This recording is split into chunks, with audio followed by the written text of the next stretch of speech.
Welcome to Investors Insights. Our topic today is, has the fog lifted? I think that question will make even more sense as we start looking around the globe here. Bobby, you started us off with some really positive news here as we approach the end of 2019, so talk about it. Yeah, so three big things have kind of caused uncertainty in the markets the past year, really the past 2 years, and that's the trade war, Brexit, and the Fed. And we got a lot of great news on all three of those last week. So with the trade war, phase one trade deal agreement was made. What that does is that avoids additional tariffs going into effect. But it's going into effect yesterday. Right. That's correct. But you still have the intellectual property, but that's phase two. But phase one being done is a huge step. Then also Boris Johnson won the UK election. That hopefully clears the path to Brexit, something that's been a mess for years now.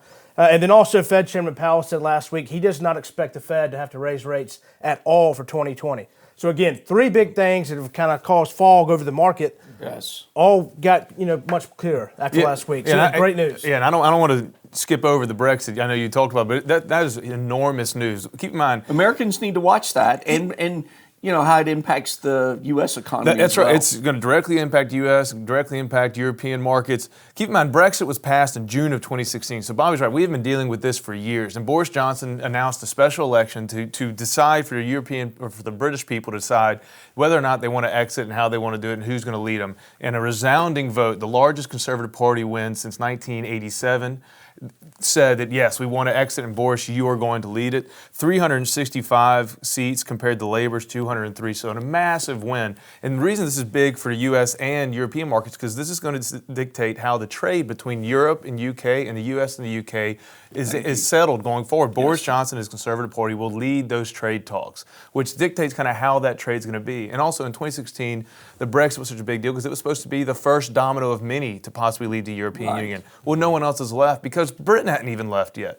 And so they're kind of seeing how difficult this process is. But if Great Britain is able to leave and their economy is not negatively impacted, that could indicate that more countries are willing to leave, which would reduce the certainty in Europe. I think we've got some more clarity in the UK, more clarity with the US and UK trade, but more uncertainty in Europe right now. Yes, very much Which so. will be very interesting going into 2020 and then 2021 And we've beyond. talked to that in previous vlogs. Exactly. And then also June 2016, many people think that was a precursor to President Trump becoming president and that a very nationalist populist voice in the UK came over here. So it'll be interesting to see if that comes true again. This election came right before ours.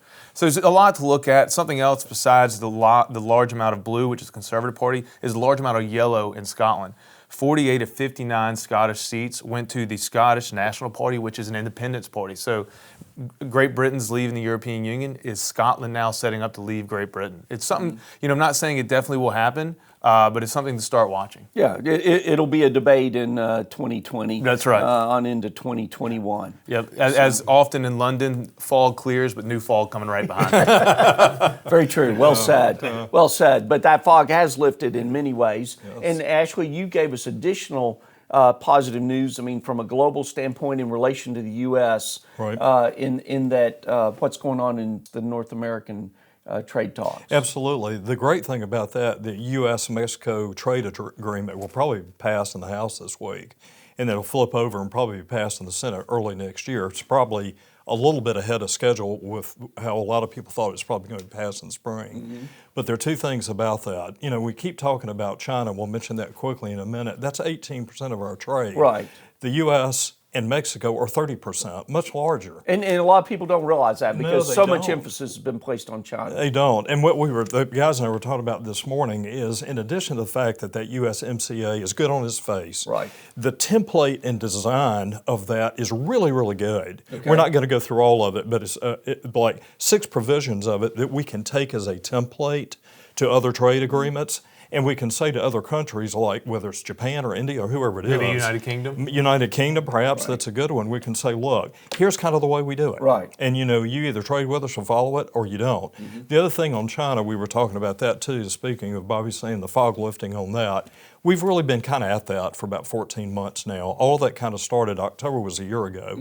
And we also said this morning, it's about a 1% annualized GDP drag on the U.S. from that. Right. And if you're clicking along like we have been, annualizing high 2s, low 3s in GDP, if you can get that stuff off of you, that's going to be a really nice pop over the next couple of years. Right, very much so. And we've talked in previous vlogs too, once some of this fog continues to clear, corporate America is sitting on cash waiting to see what's going to take place, and they're ready to invest back into their plants, into their employees, into their innovation, which would also add to the strength of this market. And that's a great point, because in that 1% GDP mark, what they were saying is, as Greg exactly said, it's mostly in capital spending is where the drag's been. So that's exactly right. Yeah, and I'll go back to what Trey said, that the fog is lifted and fog can always roll back in. But right now we're seeing some clear skies from an economic standpoint compared to last year when we had so much volatility. We had a market that was dropping on news, and there's still going to be headlines out there, but we're looking going into the end of this year, into 2020, with a lot of positive economic news, which can have a huge influence on our clients' portfolios, as well as the trends that we're following. So we are excited as we continue in this week. The market is showing strength. We're going to keep you updated. We also want to thank you so much at your holiday parties, your Christmas parties, when you're talking about us and strategies that we've implemented or shared this vlog with people. This past week, I received several calls from people just saying, it's year end, I want to come in and meet you. Our friends are using you at File Plan Partners. And that has meant a lot to us. So continue to track us on our social media. We'll continue to send these vlogs out to you. And we hope you have a great week. Get all the Christmas and holiday shopping done that you need to do. And just know we've got some positive things going on. Thanks.